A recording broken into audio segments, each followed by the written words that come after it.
Hi, precious one. I listened to a story from one lady in one of the radio stations in Ghana, and after listening to the story, I felt very sad. At the same time, there are certain things that women say that I disagree, um, and that's my opinion. People will use facts. People will use other, words to describe these things. But there are certain things that you may bring out your story, which is very important, which is so sad that we all have to listen and learn from it sometimes.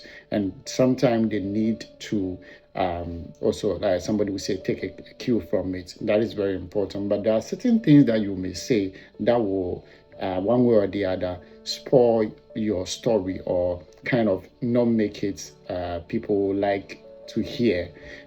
This story I'm about to share, you listen carefully, and after that, I'm going to give my comments, and you can also give your comments.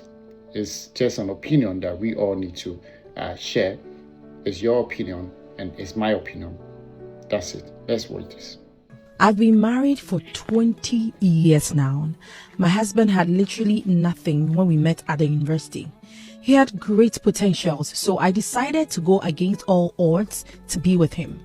Back then, my dad was into politics. He was a very worldly man, so I lacked nothing. As an only daughter, I wanted to help my husband, then my boyfriend, make it in life, and so I told my dad boldly that it's him or no one else.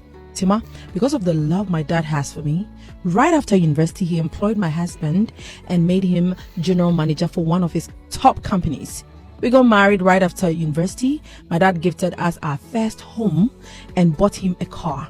In fact, I was very fulfilled, and my husband never disappointed all of us. He kept working so hard, and today he owns one of the top companies in the country.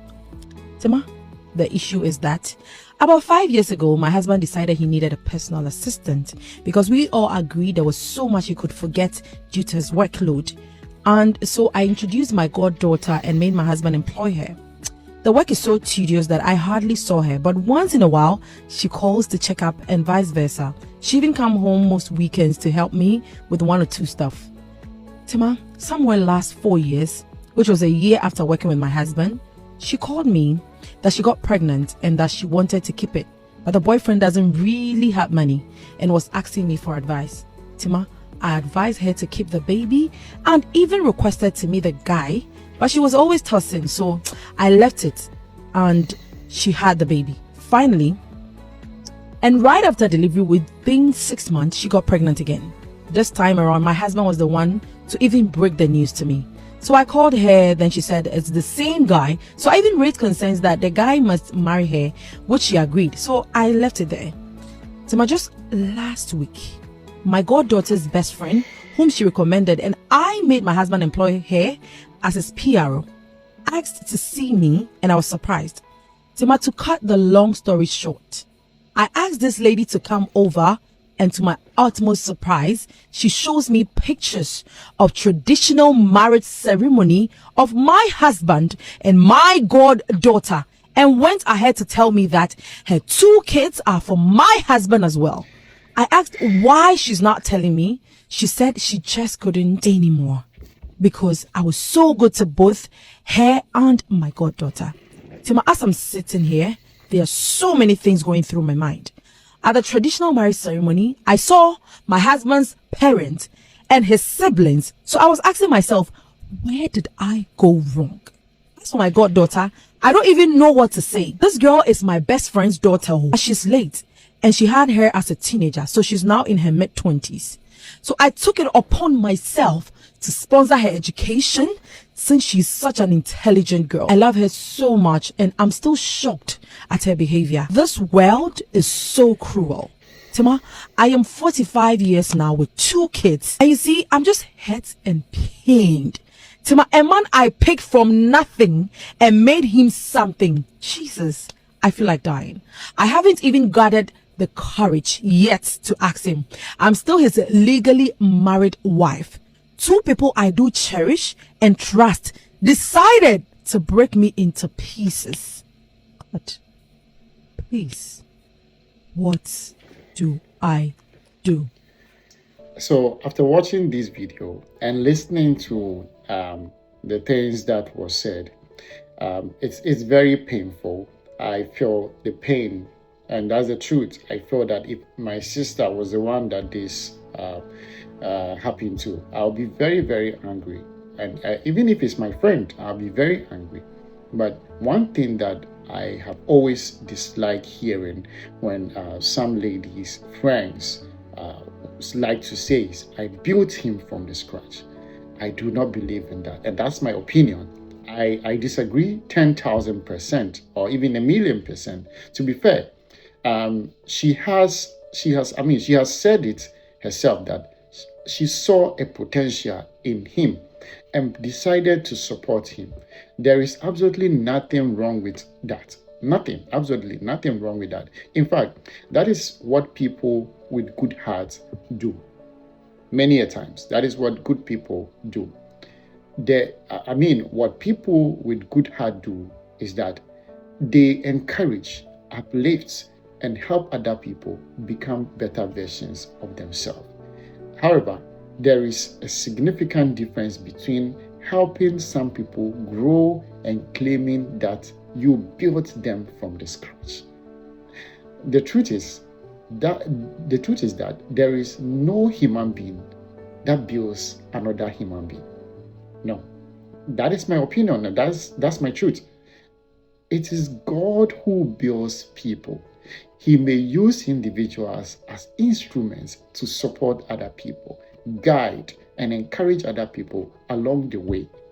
But no man or woman can take sole credit and for another person's destiny, success or growth. No human being can take that credit. If the allegations are true, what the man did was deeply, very, very deeply wrong. That's my own English. Very, very, and it's deeply and highly wrong and painful. Although we have not heard the side of the man, or the story or the side of the man, it will not justify betrayal, stabbing someone in the back. That is condemnable and very condemnable, regardless of whatever he wants to say. And so that said, no human being can build anybody. We can build any human being. It is God that uses you to help other people, encourage, help them grow. But you can't build anyone. So ladies, I'm sorry, but I disagree with the narrative that says that you build somebody from the scratch. You can't build anybody from the scratch. You can't. You can't build anybody from the scratch. And the same thing applies to men as well. We can build ladies from the scratch. God can use you to help people. I mostly tell other people that when God uses me to bless you, it is an opportunity God has given to me to be a blessing. And it's not that I am building you. Yes, people will disagree, but we cannot build anyone. We as human beings do not build anybody. So you can build anybody. So put that in your head, my beloved friends. We can build anyone. The persistent narrative of I built him from the scratch need to stop. We have to stop it.